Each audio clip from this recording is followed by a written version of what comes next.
Questão UPE SSA 3 2023. Na descrição do nosso vídeo nós temos um link contendo um PDF com todas as 10 questões de história dessa prova. Então baixa o PDF, responde as questões e confere o gabarito. Se você errou ou teve dúvidas, você analisa comigo. E não deixa de deixar o joinha e compartilhar o vídeo para dar aquela moral para o canal. Então olha só, a UPE parece que repete questões de jeitos bastante diversos. Ele pede para você observar a imagem, vamos dar o zoom aqui pela própria projeção. O que você tinha que observar? Tanto nas bicicletas quanto ao fundo, parece ser uma passeata que envolve, obviamente, crianças, passeata do movimento integralista brasileiro. Durante a Era Vargas,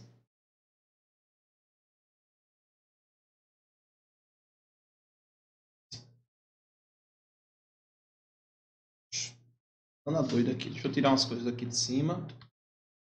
Era Vargas. Os papéis. Estava em cima do teclado.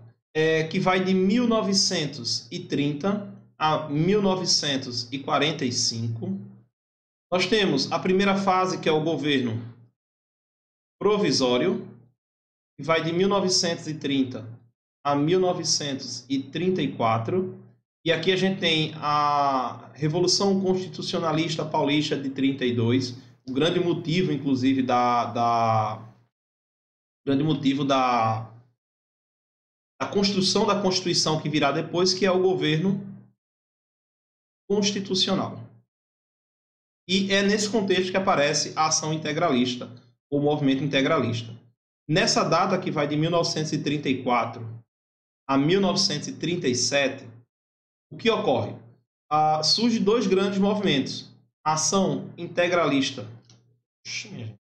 Tá vendo que loucura? Integralista brasileira e a Aliança Nacional Libertadora. Esse grupo aqui são os fascistas brasileiros. Já a ANL, desculpa, é o Partido Comunista disfarçado. Se ele botasse Partido Comunista, eles seriam caçados, né? O movimento integralista, o fascismo brasileiro, justamente na descrição. E o símbolo disso seria o equivalente à suástica nazista. Aqui no Brasil era o sigma, essa letra grega que representava a soma. Então, estamos somando o povo brasileiro. Ele quer as principais características do movimento brasileiro dos anos de 1930 destacado na imagem. Então, é justamente da ação integralista. Sempre reconhecido aí por vários símbolos, o movimento verde-amarelista, o Plínio Salgado, que aparece também nas aulas de literatura dos movimentos do movimento modernista brasileiro, ele acaba também sendo um incentivador desse processo, né? O grande mentor aí, intelectual desse processo. O coronelismo está começando a ser combatido e é uma figura de um regionalismo muito forte. Então, esse aqui está errado. Já o fascismo, aí sim, é uma característica desse movimento. O anarquismo é, obviamente, combatido pelos movimentos nazifascistas. Seja no Brasil, seja na Itália, na Alemanha, onde quer que tenha surgido ideais anarquistas, é óbvio que está falso. A mesma coisa para o socialismo. Então, o nazifascismo, que é o totalitarismo de direita, eles combatem essas visões esquerdas extremas. E combate também o movimento liberal, eu vou dizer como e por quê.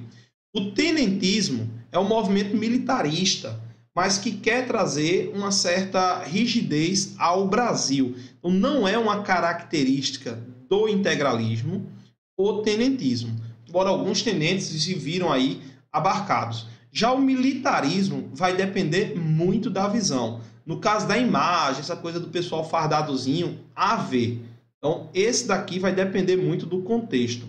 É comum, e eu tinha dito isso nessa questão aqui que a gente respondeu, é comum você observar características militaristas muito fortes nesses movimentos. Por quê? Porque eles usam muito da hierarquia e da disciplina, que é comum ao meio militar. Então, existe por parte dos movimentos totalitários, do nazismo, do fascismo, uma apropriação do processo militar de hierarquia e disciplina.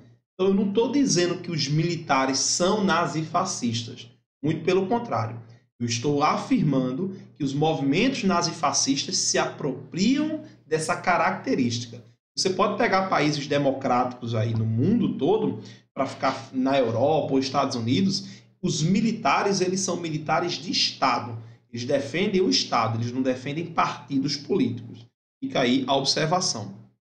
Em momento apropriado, a gente consegue até fazer outros exemplos melhores.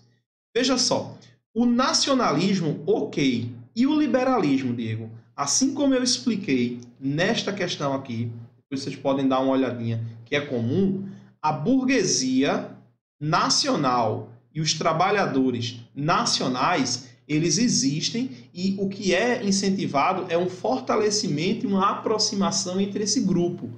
O que é diferente do liberalismo clássico, que diz assim, o Estado não pode intervir na economia, muito menos nessa situação de negociar entre trabalhadores e patrões. E também o Estado não pode dizer que um país estrangeiro deve ou não vender mercadorias em seu país, porque aí é um protecionismo. O liberalismo, ele não é bem aceito dentro do meio totalitário.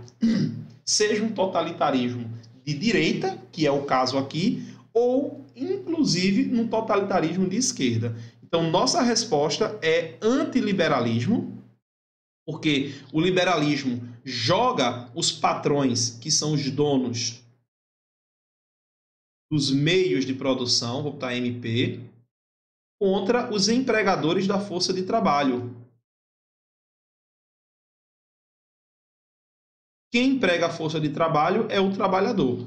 Então, nesse caso aqui, para ter nomes mais claros, burguesia versus proletariado.